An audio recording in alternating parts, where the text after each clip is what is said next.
आपके साथ second chapter electric potential and capacitance के एनसीईआरटी एक्सरसाइज को डिस्कस करने जा रहा हूं।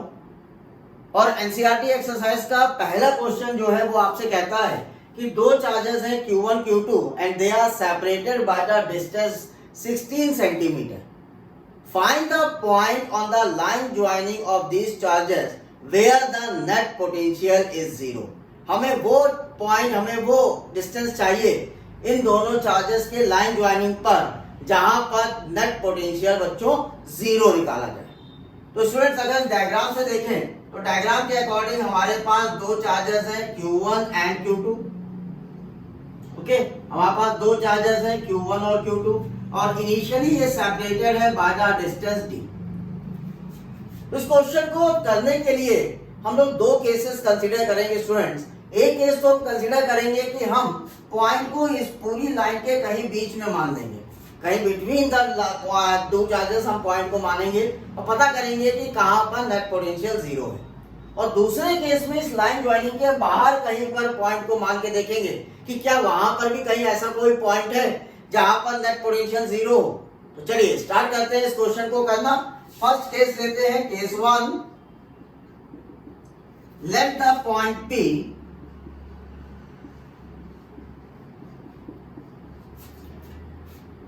at distance r from charge Q1 where net potential is zero।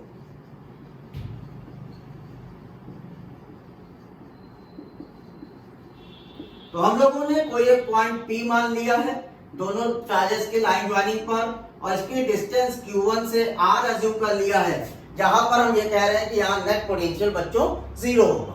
अब इस पॉइंट P पर Q1 चार्ज से कितना पोटेंशियल है और Q2 चार्ज के कारण कितना पोटेंशियल है, पहले वो फाइंड आउट कर लेते हैं इंडिविजुअली।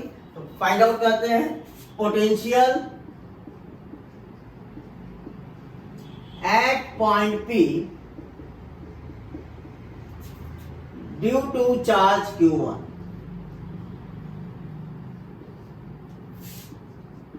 क्या होना चाहिए, इसको V1 अगर मान ले तो 1/4 pi epsilon naught Q1 upon R, जो कि P पर डिस्टेंस R है, right. Now potential at point P due to charge Q2।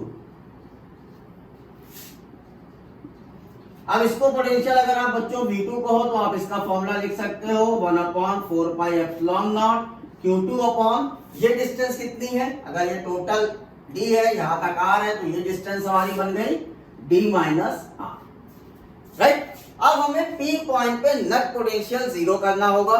तो नेट पोटेंशियल की अगर बात करें, नेट पोटेंशियल एट P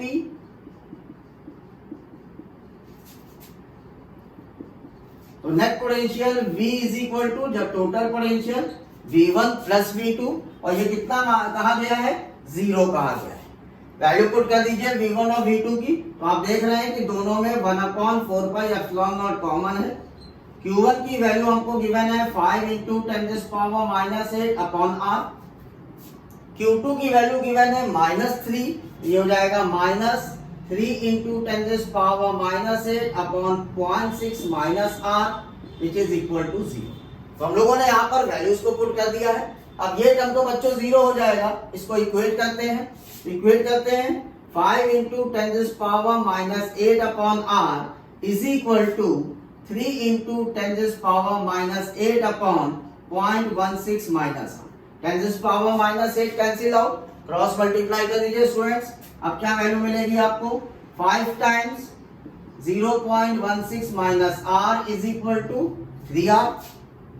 यहां से इसको सॉल्व करेंगे तो 16 5 80, 8.8 minus 5R is equal to 3R। Okay, तो ये आपको आंसर कितना दे देगा, ये आपको आंसर दे देगा R की value 8R equal to 0.8, R is 0.1। तो यहां से आपको बच्चों आंसर कितना मिलेगा, यहां से आप लिख सकते हैं 8R is equal to 0.8, so R is equal to 0.1 metre और 10 सेंटीमीटर। तो आपको पता चल गया कि Q1 डिस्टेंस से 10 सेंटीमीटर पर इस लाइन ज्वाइनिंग पर नेट पोटेंशियल की वैल्यू 0 होगा। तो ये तो हम लोगों ने पहला केस लिया। अब आते हैं स्टूडेंट्स दूसरा केस डिस्कस करते हैं। इसको आपने नोट कर लिया होगा।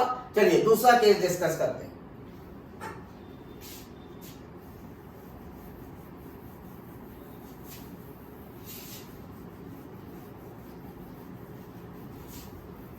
केस 2 हमसे कहता है कि अब दो चार्जेस हैं, फिर हम लोग यही डायग्राम लेते हैं। हमारे पास दो चार्जेस हैं Q1 एंड Q2 और इनके बीच का इनिशियल सेपरेशन आपको दिया गया है D। अब मैंने पॉइंट P कहीं यहां पर ले लिया, पॉइंट P बच्चों मैंने यहां पर ले लिया और मैंने कहा कि Q1 से ये डिस्टेंस S है, Q1 से यहां तक की जो डिस्टेंस है वो S है। तो Q2 से ये डिस्टेंस कितना होगा बच्चों? S minus D। ठीक है। तो अब हमारा सेकंड केस क्या कहता है? केस 2 हमारा कहता है let a point P on the line joining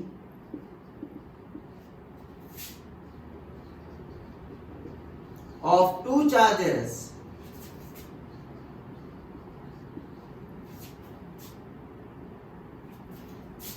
at distance S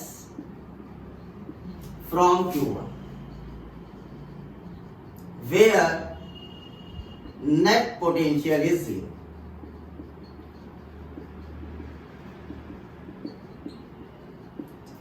ठीक है। चलिए फिर से हम लोग Q1 से P पॉइंट पे पोटेंशियल और Q2 के कारण P पॉइंट पे पोटेंशियल फाइंड आउट कर लेते हैं। नाउ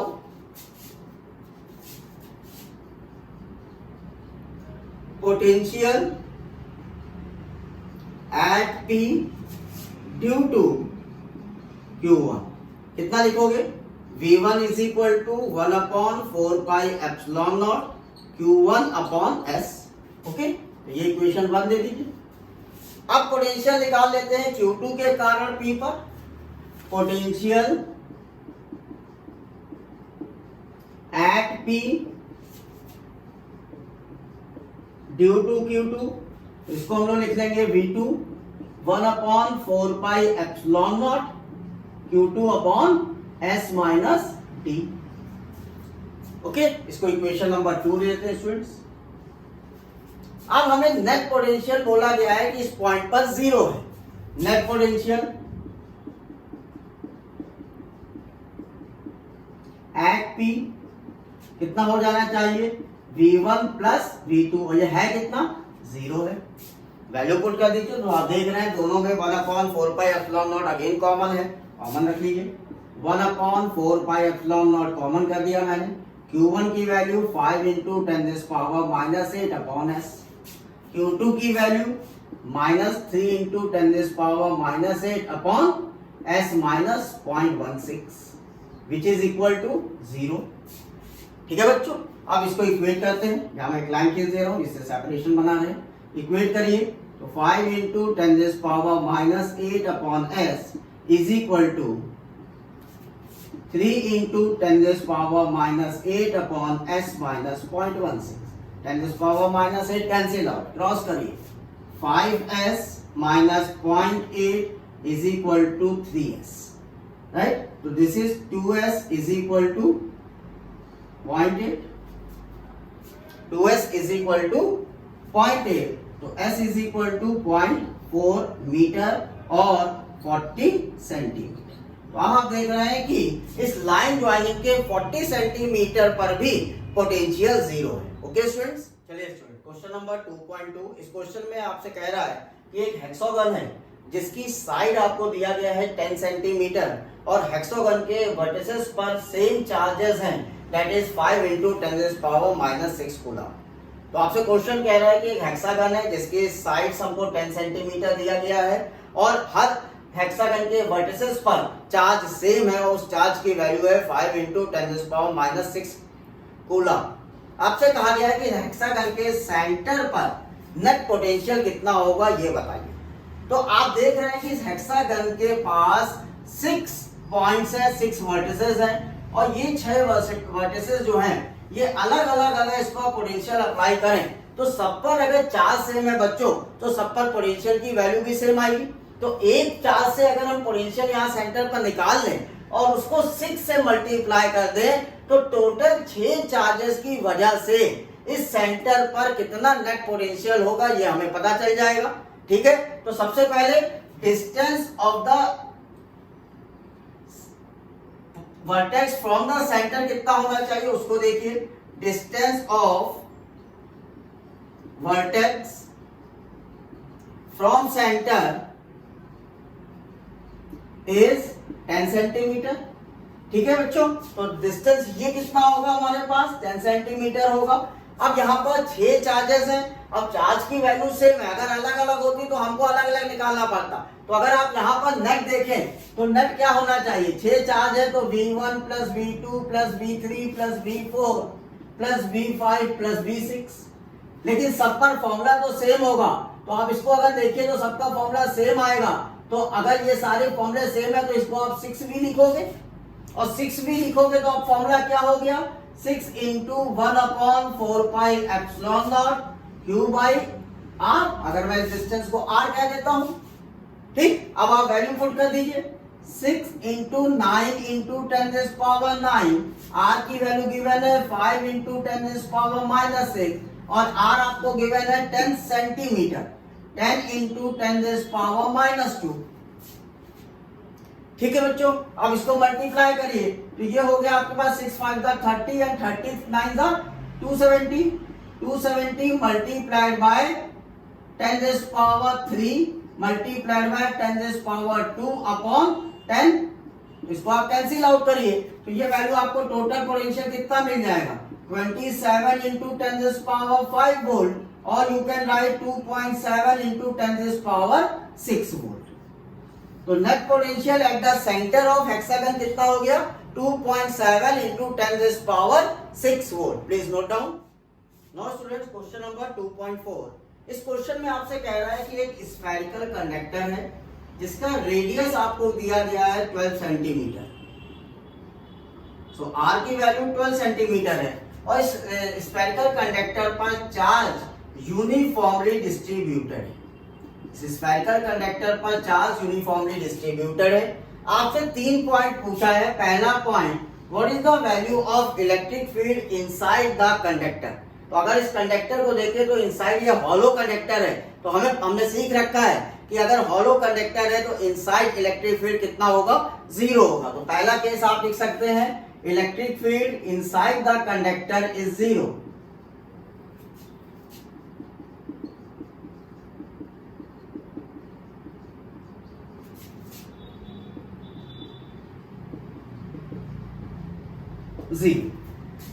दूसरा पार्ट आपसे कह रहा है कि what is the value of electric field at the surface of the conductor.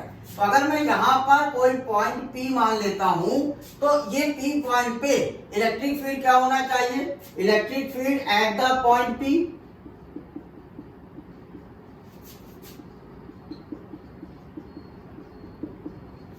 Formula हो जाएगा E is equal to 1/4 pi epsilon naught Q by R square, क्योंकि ये डिस्टेंस कवर करेगा और इसको हम रेडियस मान रहे हैं, आर मान रहे हैं। वैल्यू पुट कर दीजिए, 9 into 10⁻⁹ into 1.6 10⁻⁻7 upon R is given as 0.12, so 0.12 whole square. Right, तो इस इक्वेशन में आप देख रहे हैं कि जब आपने इस पे वैल्यू पुट किया तो आपको इससे रिलेटेड आंसर मिलेगा 10⁵ वोल्ट पर मीटर और न्यूटन पर कूलम। तो सेकंड केस का आंसर है 10⁵ वोल्ट पर मीटर। थर्ड केस पे आइए, केस सी। केस सी में कह रहा है कि पॉइंट कहीं बाहर है और इसकी डिस्टेंस सेंटर से 18 सेंटीमीटर है। तो यहाँ पे अगर मैं इसको डी मान लेता हूं तो पॉइंट पी 18 सेंटीमीटर है। अब यहां पर अगर आप इलेक्ट्रिक फील्ड निकालो तो now electric field at point P at distance d is equal to 18 centimetre. क्या फॉर्मूला अप्लाई कर देंगे, E is equal to 1/4πε0 Q/d²। ठीक है स्टूडेंट्स, वैल्यू पुट कर दीजिए। 9 × 10⁻⁹, 5 × 10⁻⁻7 upon 0.18 whole square, 0.18 whole square, right. तो अगर आप इस पूरे वैल्यू को सॉल्व करोगे तो आपको मिलेगा 4.4 10⁴ वोल्ट पर मीटर। तो इस कंडीशन पर इलेक्ट्रिक फील्ड हमें कितना सॉल्व होके आ जाएगा, 4.4 × 10⁴ वोल्ट पर मीटर। तो तीनों केसेस में हम लोगों ने इलेक्ट्रिक फील्ड को फाइंड आउट कर लिया। Please note down. Now student, question number 5। Question number 5 कह रहा है आपसे कि एक पैरेलल प्लेट कैपेसिटर है जिसका एयर पर, अगर इसके अंदर एयर है तो एयर पर कैपेसिटेंस वैल्यू हमको गिवन है 8 पिकोफैराड, राइट। तो पैरेलल प्लेट कैपेसिटर का फॉर्मूला हम लोग को पता है, C is equal to ε0 A/d air condition पर, और इसकी वैल्यू हमें गिवन है 8 पिकोफैराड। मैं यहाँ लिख दे रहा हूँ in air.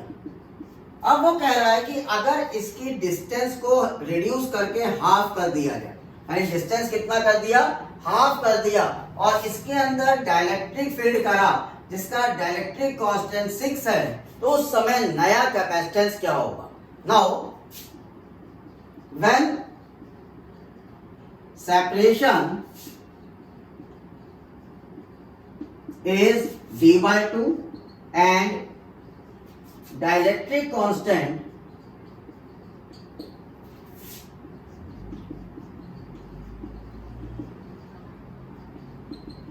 Dielectric field with dielectric constant K is equal to 6। So नया कैपेसिटेंस अगर C' मान ले बच्चों तो फॉर्मूला हो जाएगा ε0 Ka upon d/2, ε0 Ka d/2, right. या आप इसको लिख सकते हो 2K ε0 A/d, right, 2K ε0 A/d। अब इतना हिस्सा देखिए तो ये तो एयर सी की वैल्यू है, सी का फॉर्मूला है, तो इसको आप कितना लिख सकते हो 2Kc। ये देखिए सी का फॉर्मूला है ε0 A/d 2Kc। अब अगर वैल्यू पुट करिए 2 multiplied by 6 multiplied by 8 that is 96 picofarad. सो नए कैपेसिटेंस की वैल्यू बच्चों कितना हो गया, 96 पिकोफैराड हो गया when dielectric field with the dielectric constant of 6 and reduce the distance half from the initial distance. Okay, please note down. Now student, question number 6. इस question में कह रहा है कि तीन कैपेसिटर्स सीरीज में कनेक्टेड है और तीनों कैपेसिटर का कैपेसिटेंस वैल्यू सेम है, 9 पिकोफैराड, 9 पिकोफैराड एंड 9 पिकोफैराड। तीन कैपेसिटर सीरीज में कनेक्टेड है और तीनों पर सेम कैपेसिटेंस है। आपको पहले केस में फाइंड आउट करना है नेट कैपेसिटेंस। तो नेट कैपेसिटेंस सीरीज केस में हमें पता है 1/C equivalent is equal to 1/C1 plus 1/C2 plus 1/C3। Value put करें तो तीनों की वैल्यू तो सेम है, 1/9 प्लस 1/9 प्लस 1/9 और this is 3/9। So C equivalent की वैल्यू बच्चों कितना मिल गया, 3 पिकोफैराड। पहला केस तो सॉल्व हो गया, 3 पिकोफैराड। दूसरे केस में कह रहा है what is the potential difference across each capacitor when the combination is connected with 120 volt supply. तो केस 2 आपसे क्या कह रहा है, केस 2 आपसे कह रहा है कि तीन कैपेसिटर्स हैं सीरीज में कनेक्टेड है और इनको मैंने 120 वोल्ट सप्लाई से कनेक्ट कर दिया। तो इन तीनों पर पोटेंशियल क्या होगा, यहाँ पोटेंशियल V1 होगा, V2 होगा, V3 होगा, क्योंकि सीरीज कनेक्शन में पोटेंशियल डिवाइड हो जाते हैं। लेकिन तीनों कैपेसिटेंस की अगर वैल्यू सेम है तो तीनों पर पोटेंशियल भी तो सेम होना चाहिए। इसका मतलब ये नेट पोटेंशियल अगर तीनों पर सेम है तो तीनों पर इक्वली डिवाइड हो जाएगा। इट मींस तीनों पोटेंशियल क्या होना चाहिए, V1, V2 और V3 इक्वल होने चाहिए। और कितना होना चाहिए, V/3 इक्वली डिवाइड हो गया। V/3 मींस 120/3 और 40 वोल्ट। तो हर कैपेसिटर पर पोटेंशियल डिफरेंस कितना डेवलप हो जाएगा बच्चों, 40 वोल्ट डेवलप हो जाएगा। ओके, नोट कीजिएगा। ओके स्टूडेंट्स, 7th क्वेश्चन पे आते हैं। ये भी बड़ा ही आसान क्वेश्चन है और बहुत ही अच्छा क्वेश्चन है। हमें 3 कैपेसिटेंस दिए गए हैं और कहा गया है कि तीनों कैपेसिटेंस पैरेलल में कनेक्टेड हैं।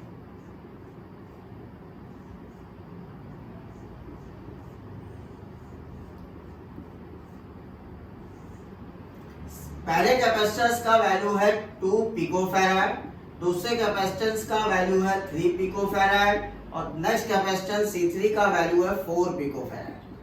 तो 3 कैपेसिटेंस हमें पैरेलल में गिवन है और हमसे कहा गया है पहले केस में कि फाइंड करिए कैपेसिटेंस ऑफ कॉम्बिनेशन। तो फर्स्ट केस में कैपेसिटेंस ऑफ कॉम्बिनेशन निकालना है तो C इक्विवेलेंट हो जाएगा C1 plus C2 plus C3, add कर दीजिए 2 plus 3 plus 4 that is 9 picofarad. तो टोटल आपको मिल गया 4 plus 3 7 plus 2 9 picofarad, that is the equivalent capacitance of this given combination which is in parallel। Second case पर आइए। Second case क्या कह रहा है? वो कह रहा है कि हर कैपेसिटेंस पर चार्ज निकालिए अगर हम इसको सप्लाई 100 वोल्ट से कनेक्ट करते हैं। तो 3 कैपेसिटेंस आपको पैरेलल में कनेक्ट करके दिया गया है। C1, C2 एंड C3 और इसको सप्लाई के साथ कनेक्ट कर दिया है 100 वोल्ट और आपसे कहा गया है कि तीनों पर चार्जेस कितने होंगे। अब आपको पता है कि पैरेलल में पोटेंशियल तो सेम रहेगा तीनों कैपेसिटेंस पर और चार्ज का फॉर्मूला होता है Q is equal to CV। तो चार्ज दिखा देते हैं, charge on C1, charge on C1 that is Q1 equal to C1V, value रख दीजिए 2 into 10 power minus 12 into 100 that is 2 into 10 power minus 10 coulomb. फिर निकालिए चार्ज ऑन Q2, C2 पर charge निकालिए तो इसे आप Q2 कह दीजिए तो फॉर्मूला हो गया C2V, वैल्यू पुट कर दीजिए 3 into 10 power minus 12 into 100 that is 3 into 10 power minus 10 coulomb. Okay, फिर आप निकाल दीजिए चार्ज ऑन C3, तो C3 पे चार्ज Q3 कितना हो जाएगा बच्चों? C3V, C3 कितना है 4 into 10 power minus 12 into 100, so this will be 4 into 10 power minus 10 coulomb. तो सारे चार्जेस आपको मिल गए Q1, Q2, Q3 और नेट इक्विवेलेंट कैपेसिटेंस आपको मिल गया 9 picofarad. Please note down. Now student question number 8। Question number 8 में आपसे कह रहा है कि एक पैरेलल प्लेट कैपेसिटर है जिसके बीच का सेपरेशन D आपको 3 mm गिवन है और जो प्लेट्स हैं उनका एरिया आपको 3 into 10 power minus 3 metre square given है। आपसे पूछा है कि what is the value of capacitance. तो हमें पता है कि अगर एरिया और सेपरेशन गिवन होगा तो हम लोग फॉर्मूला अप्लाई कर देंगे epsilon naught A by D।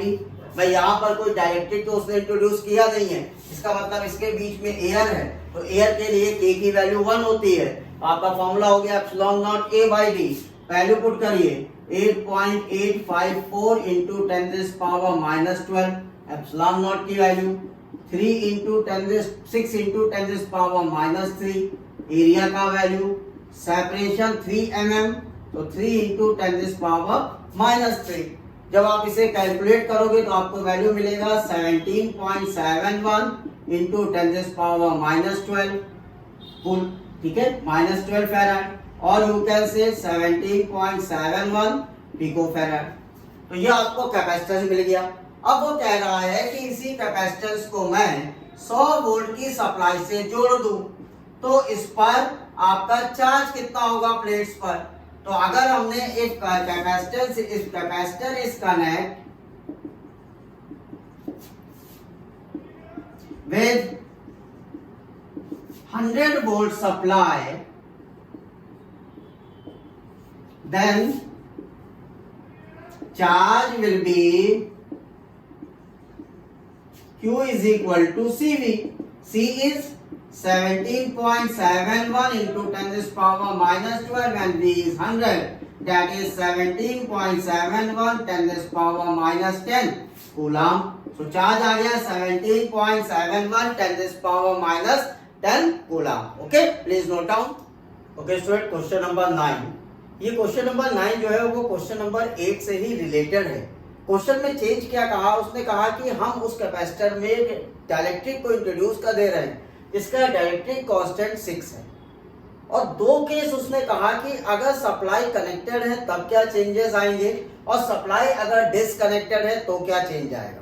तो बच्चों मैंने आपको अपने नोट्स में भी ये बात बता रखा है कि सप्लाई कनेक्टेड और डिसकनेक्टेड में क्या चेंजेस होगा। तो पहला केस मैं यहाँ पर लेता हूँ, अगर ओल्ड कैपेसिटेंस की बात करें तो ओल्ड कैपेसिटेंस जो क्वेश्चन नंबर 8 में हमने निकाला था वो ओल्ड कैपेसिटेंस की वैल्यू थी 1.771 10⁻⁻11 फैराड और 17.71 पिकोफैराड।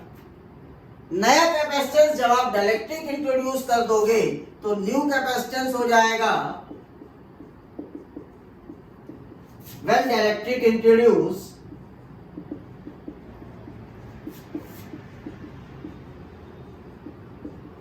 तो नया कैपेसिटेंस अगर हम C डैश मान ले तो ये K टाइम C हो जाना चाहिए।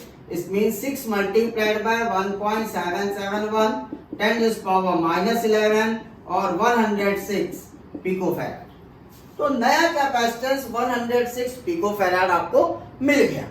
अब ये कैपेसिटेंस अगर सप्लाई से कनेक्टेड हो, सप्लाई कितनी थी, व्हेन सप्लाई वाज 100 वोल्ट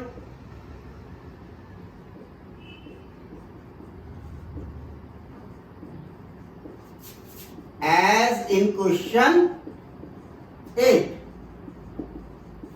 तो कैपेसिटेंस में सप्लाई 100 वोल्ट कनेक्टेड है बच्चों, तो नया चार्ज कितना हो जाना चाहिए, C डैश भी, और we can write as 106 10⁻⁻12 multiplied by 100 और this is 106 into 10⁻⁻10 coulomb, 106 10⁻⁻10 coulomb, और आप लिख सकते हो 1.06 10⁻⁻8 कूलम। सो नया चार्ज हो जाएगा अगर सप्लाई कनेक्टेड है तो चार्ज में चेंज आया और चार्ज कितना हो गया 1.06 10⁻⁻8 कूलम। लेकिन बच्चों दूसरा केस कह रहा है अगर सप्लाई डिस्कनेक्टेड है। तो हम लोगों ने सीखा था कि अगर सप्लाई डिस्कनेक्टेड है तो उस कंडीशन पर चार्ज चेंज नहीं होता है लेकिन कैपेसिटेंस और पोटेंशियल चेंज हो जाता है। ठीक है, तो अब देखते हैं क्या केस बनेगा। अब बी पार्ट में आता हूं। तो बी पार्ट में अगर बच्चों हम पहुंचे तो बी पार्ट के अकॉर्डिंग मैं यहाँ पे हटा दे रहा हूं, देखिए बी पार्ट के अकॉर्डिंग पुराना कैपेसिटेंस हमारा 1.771 10⁻⁻11 फैराड था। नया कैपेसिटेंस डाइलेक्ट्रिक इंट्रोड्यूस करने के बाद 106 पिकोफैराड हो जाएगा। But the supply is disconnected,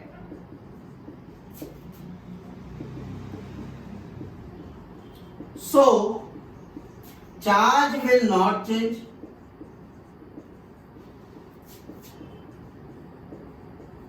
charge में तो कोई चेंज नहीं आएगा, इसका मतलब चार्ज क्वेश्चन नंबर 8 वाला ही रखेगा। तो चार्ज कितना हो जाएगा 1.771 10⁻⁻9 कूलम, 1.771 10⁻⁻9 कूलम, और आप कह सकते हो 17.71 10⁻⁻10 कूलम। तो चार्ज में तो चेंज आया नहीं, लेकिन बैटरी डिस्कनेक्टेड है तो पोटेंशियल चेंज हो जाएगा। Now potential change,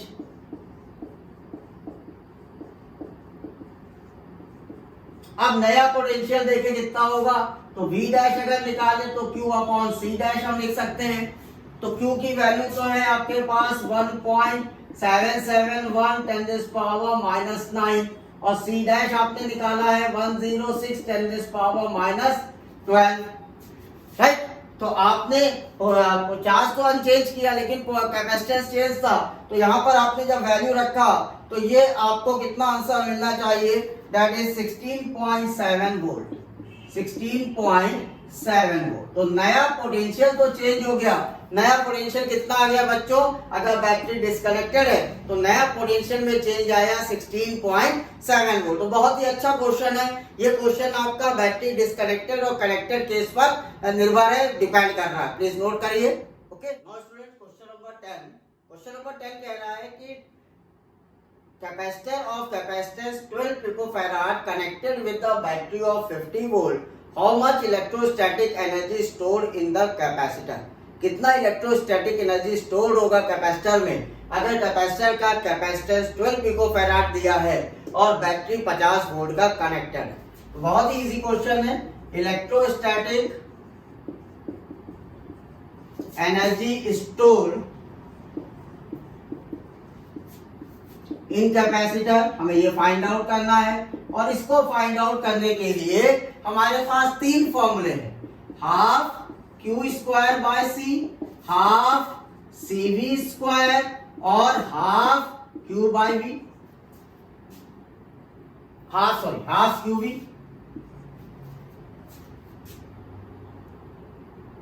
right. तो अगर इस क्वेश्चन को सॉल्व करना है तो अपने डेटा के अकॉर्डिंग चलिए। तो डेटा के अकॉर्डिंग ये वाला फॉर्मूला हमारे यहाँ पर डेटा को फुलफिल कर रहा है, तो अपने फॉर्मूले को यूज कर दीजिए। Half C V square, value put करिए। Half C is 12 into 10⁻⁻12, V square that is 50 whole square, 1/2 into 12 10⁻⁻12 into 2500। Okay, तो अगर आप इसको सॉल्व करोगे तो आपको आंसर मिलेगा 1.5। देख लेते हैं, ये इसको सॉल्व करें तो दिस इज 6, राइट। तो ये हो जाएगा 6 इंटू 25 इंटू 10⁻⁻10, राइट। तो ये आपको मिलेगा 1.5 10⁻⁻8 जूल। तो एनर्जी कितना स्टोर करेगा capacitor? 1.5 into 10⁻⁻8 joule. Please note down. Now student, question number 11. A 600 picofarad capacitor is charged by 200 volt supply. Then it is then disconnected from the supply and connected to a uncharged 600 picofarad capacitor. How much electrostatic energy lost in this process? तो lost की बात अगर कर रहा है, इसका मतलब ये बात कर रहा है initial energy minus final energy की। तो सबसे पहले तो इनिशियल एनर्जी निकालते हैं, सॉल्यूशन देखते हैं इसका। सॉल्यूशन कह रहा है कि इनिशियली कैपेसिटर 600 पिकोफैराड का कनेक्टेड है 200 वोल्ट बैटरी से, तो इनिशियल इलेक्ट्रोस्टैटिक एनर्जी निकाल दीजिए।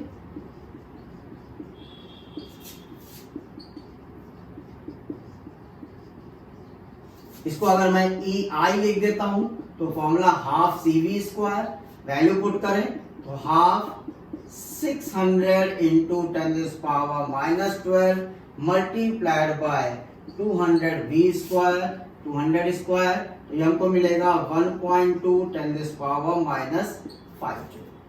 तो इनिशियल एनर्जी तो हमें मिल गई। अब उसने कहा कि मैं बैटरी को हटाता हूँ, एक और कैपेसिटर लगा लेता हूँ सीरीज में 600 पिकोफैराड का। तो if new capacitor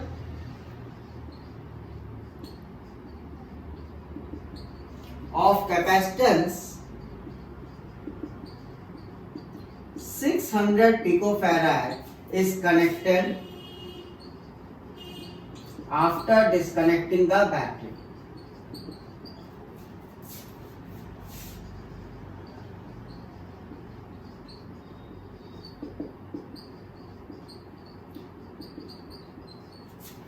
In series, then equivalent capacitance कितना हो जाएगा बच्चों? सी इक्विवेलेंट हो जाएगा C1 C2 upon C1 plus C2। तो इसको हम लोग लिख सकते हैं 600 इंटू 600 अपॉन 1200।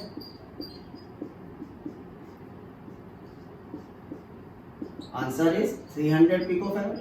इक्विवेलेंट कैपेसिटेंस, जब एक नया कैपेसिटेंस ऐड किया तो इक्विवेलेंट कैपेसिटेंस 300 पिकोफैराड आ गया। अब बैटरी लगाया तो एनर्जी कितना है? Now final energy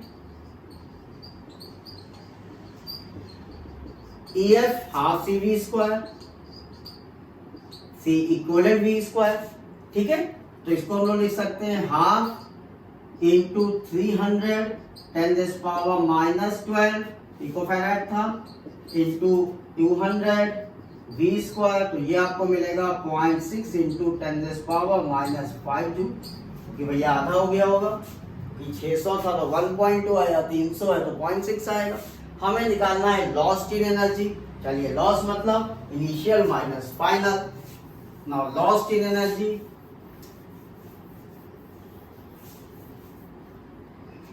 loss in energy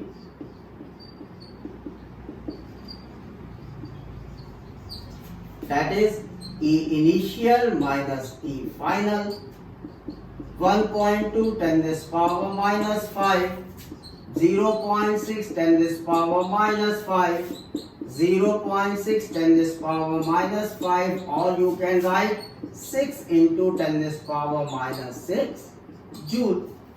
तो लॉस्ट इन एनर्जी बच्चों कितना आ गया 6 into 10 this power minus 6 joule. Okay, तो आज हम लोगों ने एनसीईआरटी के एक्सरसाइज को आज यहाँ डिस्कस किया आपके साथ। अगर आपके पास कोई प्रॉब्लम हो जो आपकी फंस रही हो, नहीं निकल रहा हो, तो मेरे कमेंट बॉक्स में उस प्रॉब्लम को पूछिए मुझसे, मैं प्रोवाइड करूंगा आपको उसका सलूशन। लेकिन मेरे इस चैनल को सब्सक्राइब करना ना भूलें। साथ साथ मेरे वीडियोस अगर आपको अच्छे लग रहे हो, मेरा एक्सप्लेनेशन आपको अच्छा लग रहा हो, तो लाइक और शेयर करना भी मत भूलिए। Thank you so much, have a nice day.